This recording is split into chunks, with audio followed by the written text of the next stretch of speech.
Sir. ஓ, thank you. ம்.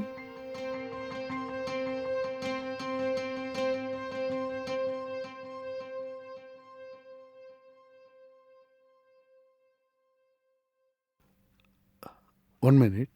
ம்.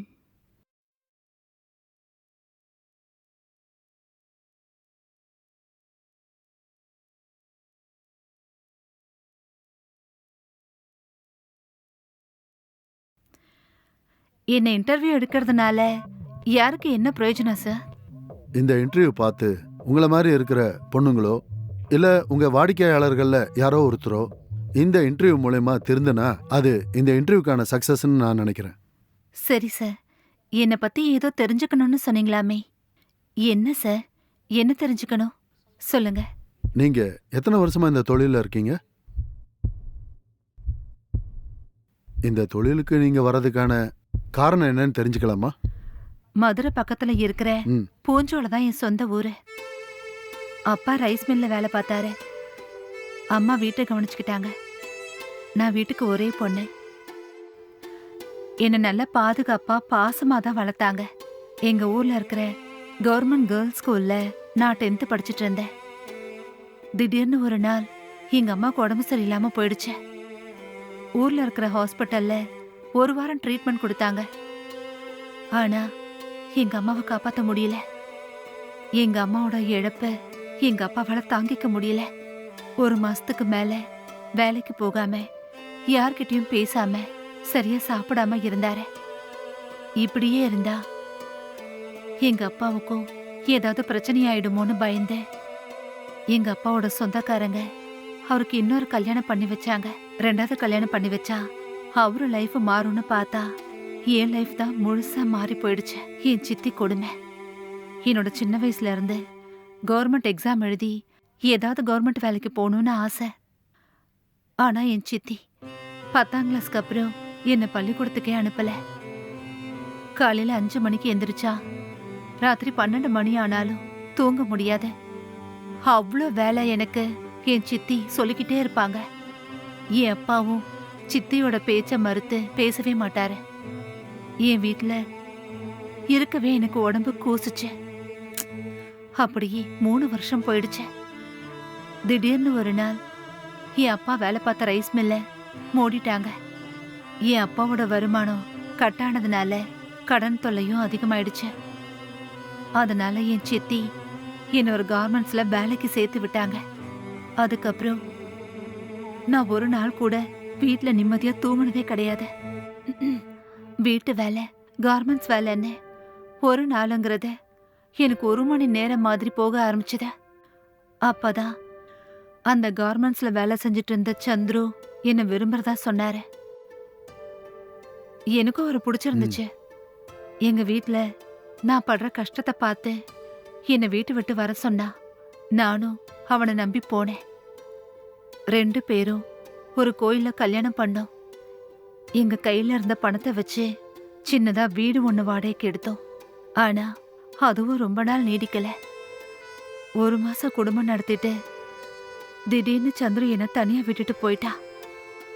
அப்பதான் புரிஞ்சுது அவன் என்னை யூஸ் பண்ணிக்கிறதுக்காக தான் காதல் நாடகம் ஆடி இருக்கான்னு. அதுக்கப்புறம் நான் அதிகமா நம்பின சந்துருவே என்னை ஏமாத்திட்டானேன்னு நினைச்சேன். என் வாழ்க்கையவே முடிச்சுக்க போனேன். விதியோட விளையாட்ட நான் கர்ப்பமானேன். எனக்காக இல்லைனாலும் என் வயித்துல வளர குழந்தைக்காகவாவது வாழ முடிவெடுத்தேன். எனக்கு ஹெல்ப் பண்றேன்னு சொல்லிட்டு வந்தேன். சந்துருவோட ஃப்ரெண்டும் என்கிட்ட தப்பா நடக்க முயற்சி பண்ணா. அதனால நான் இருந்த வீட்டை காலி பண்ணிட்டு ஒரு ஹாஸ்டல்ல போய் தங்கினேன். அங்க என் கூட இருந்த ரூம்மேட் மூலியமா எனக்கு ஒரு சூப்பர் மார்க்கெட்ல வேலை கிடைச்சது. அங்க போன 2வது நாள் அந்த சூப்பர் மார்க்கெட் மேனேஜர் அவர் ரூமுக்கு கூப்பிட்டாரு. அதனால அந்த வேலையை விட்டுட்டு ஒரு குழந்தைகள் காப்பகத்துல சமையல் வேலைக்கு போனேன். 1.5 வருஷம் அங்க எந்த பிரச்சனையும் இல்லை. நல்லாதான் போச்சு. அங்க வேலை செய்யும் போதுதான் எனக்கு குழந்தை பிறந்துச்சு. அங்கதான் என் விதி என் வாழ்க்கையில விளையாட ஆரம்பிச்சுது.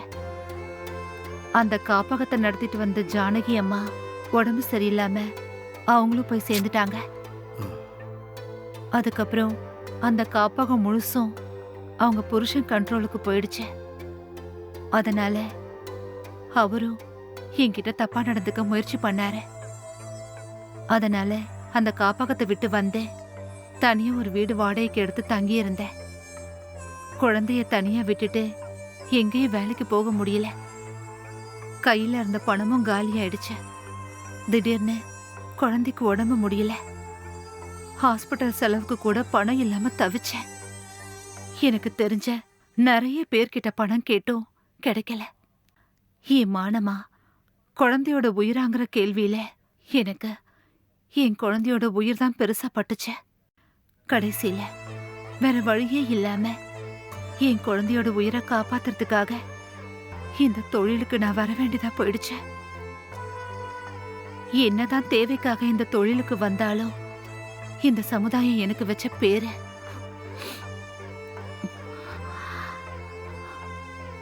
அப்பதான் ரமேஷ் எனக்கு அறிமுகமானாரு. இத நான் என் தொழிலா மாத்தினதுக்கு அப்புறம்தான் யாராலையும் எனக்கு எந்த பிரச்சனையும் வராம பயமே இல்லாம என்னால ராத்திரி நிம்மதியா தூங்க முடியுது. ம். ஆ, ஒரு மனுஷன் நல்லவனா இருக்கிறதும் கெட்டவனா இருக்கிறதும் அவங்க அப்பா அம்மா வளர்ப்புல தான் சொல்லுவாங்க. அது உண்மை இல்லை. இந்த சமுதாயத்தோட கையிலையும் தான் இருக்கு. சரி, உங்களை தேடி வர கஸ்டமர்ஸ் எந்த மனநிலையோட வருவாங்க? அவங்கள நீங்க எப்படி ஃபேஸ் பண்ணுவீங்க? கொஞ்சம் சொல்ல முடியுமா? வருவாங்க சார். ம். ஆசைக்காக வருவாங்க. பணத்தை வச்சுட்டு என்ன பண்றதுன்னு தெரியாம என்ன தேடி வருவாங்க. அப்படிதான் ஒரு நாள் ஒரு 19 வயசு பையன் என்ன பார்க்க வந்தா.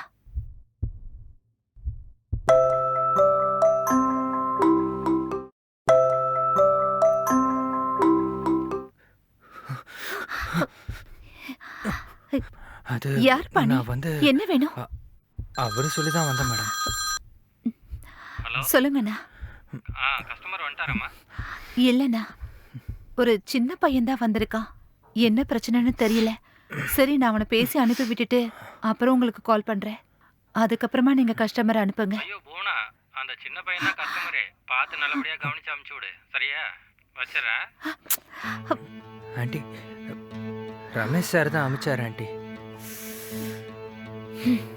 சரி, உள்ள வா. ம்.